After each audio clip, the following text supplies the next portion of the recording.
அன்பே சிவம் மனமே குரு என்றுணர்த்திய குருவே போற்றி.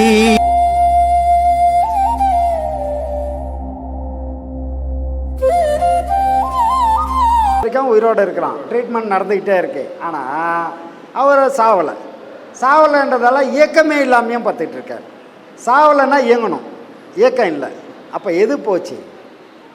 செத்தது எது? மனம்.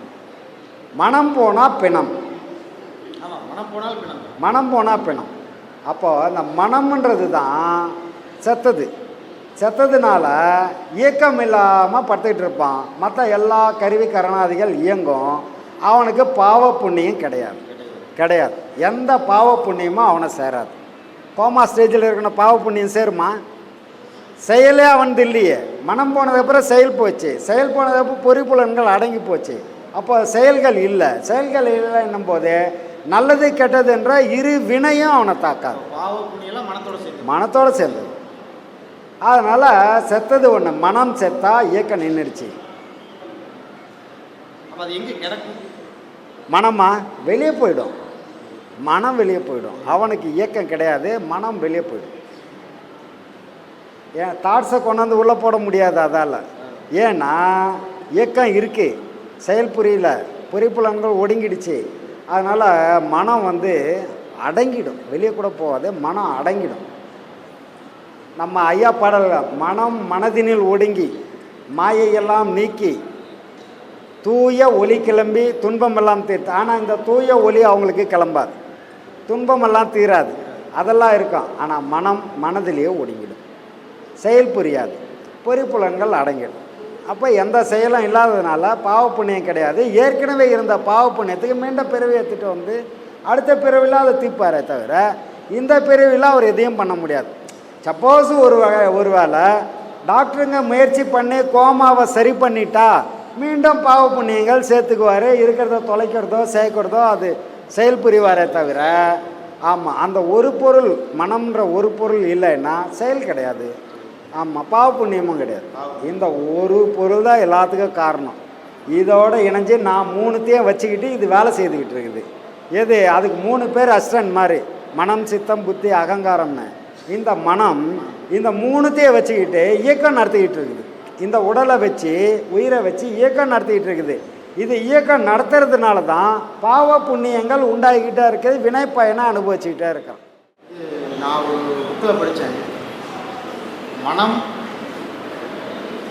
இருக்குது ஆனால் இல்லை, அதை எடுத்து காட்ட முடியாது. அதுக்கு ரமணர் மகானம் ராமகிருஷ்ண மகானம் வெங்காயத்தை உரிச்சா ஐயாவே அதான் சொல்லிச்சுக்கிட்டே இருந்தால் கடைசியில் என்ன இருக்கும்? ஐயா அதை தானே சொன்னார். அதுதானே இந்த பாடல்லே அதுதானே. மனதில் ஒடுங்கிட்டார், முடிஞ்சு போச்சு, அவள் தானே. ஒன்றுமே இல்லையே. மனம்ன்றது ஒரு பொருள் இல்லை. கையா தலையா காலா வாயா எதுவும் கிடையாது, எடுத்தும் காட்ட முடியாது. அது இன்விசிபிள், பார்க்க முடியாது. அப்போ மனம்ன்ற ஒரு பொருளை பார்க்க முடியாது. அது எதோட செயல் புரியும்? மூச்சோட செயல் புரியும், அவ்வளோதான். அப்போ மனம் அடங்கிய நிலையில் மூச்சு அடங்கும், மூச்சு அடங்கிய நிலையில் மனம் அடங்கும். இது ரெண்டும் அடங்கும். அப்போது மூச்சு தனியாக இயங்கிட்டு இருக்கு கோமா ஸ்டேஜில்னா மனம் மனதினுள் ஒடுங்கிடும், அவ்வளோதான். ஆமாம், இருக்கிற இடத்துக்கு தகுந்த மாதிரி குணங்கள் மாறிடுது சிலருக்கு.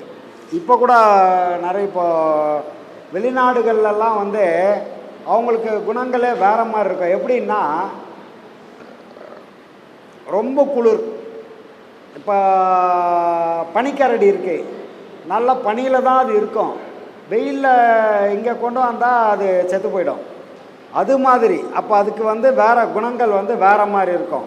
அதோட உணவுகள் எல்லாமே வேறு மாதிரி இருக்கும். அதே மாதிரி குணங்கள் இடத்துக்கு ஏற்ற மாதிரி மாறிடும். அந்த 8 குணங்கள்னால் ஆசை, கோபம், காமம், மதம், மாச்சரியம், பொறாமை, இது எல்லாத்தையும் சேர்ந்தது தான் 8 குணங்கள். ஆனால் இந்த 8 குணங்கள் இல்லைன்னா வாழ்க்கையே இல்லை. இந்த 8 குணங்கள் தான் வாழ்க்கை நடத்துறதுக்கு பெஸ்ட். அதே மாதிரி 6 ஆதாரங்கள், அது சக்கரங்கள்.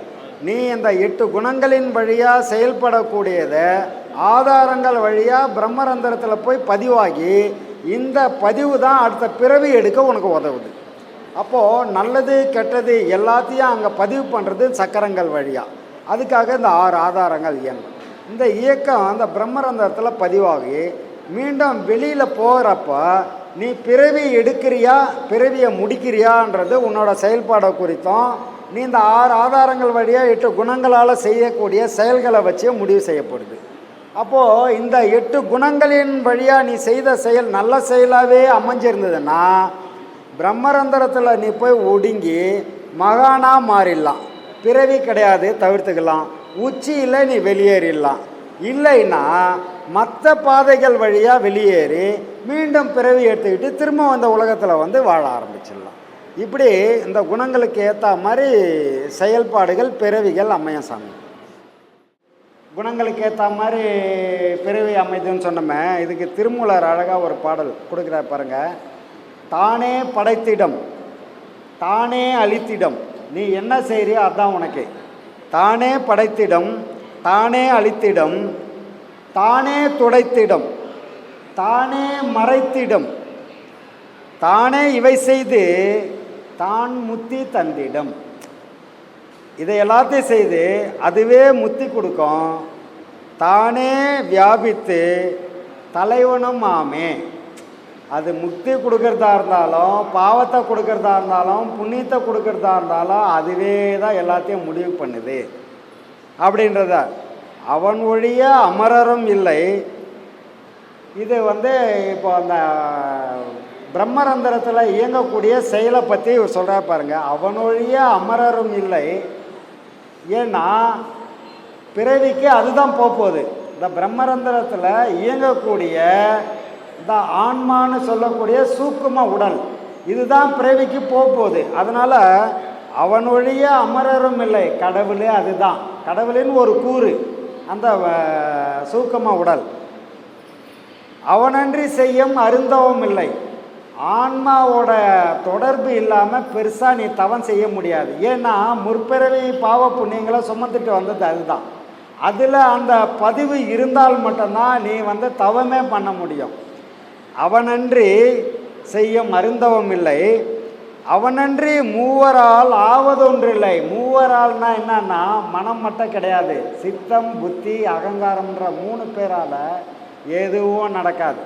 ஏன்னா அதில் அந்த அவனன்றி செய்யும் அருந்தவம் இல்லை, அவனன்றி மூவரால் ஆவதொன்றில்லை. ஆன்மான்ற ஒன்று இல்லைன்னா இதுக்கு வேலையே கிடையாது.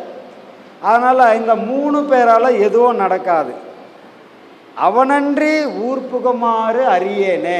என்னன்னா அவனன்றி அந்த சூக்கும உடல் இல்லாமல் மீண்டும் ஊர்ப்புக முடியாதுன்னா மீண்டும் பிறவி எடுக்க முடியாது. அதனால தான் அவனன்றி ஊர்ப்புக முடியாது. சூக்கும உடல் போய் பாவ புண்ணியங்களுக்கு ஏற்ற மாதிரி உடல் எடுத்துக்கிட்டு வரணும். இந்த சூக்கும உடல் இல்லாமல் மீண்டும் பிறவி கிடையாது. அதனால் ஞானிகள் என்ன பண்ணாங்கன்னா இந்த முப்பொருளையும் 6 ஆதாரங்கள் வழியாக மேலே ஏற்றி பிரம்மரந்தரத்துக்குள்ளே நுழைஞ்சி இங்கே இருக்கக்கூடிய தலைக்கு மேலே இருக்கக்கூடிய சிவத்தோடு அதை ஐக்கியப்படுத்தினாங்க.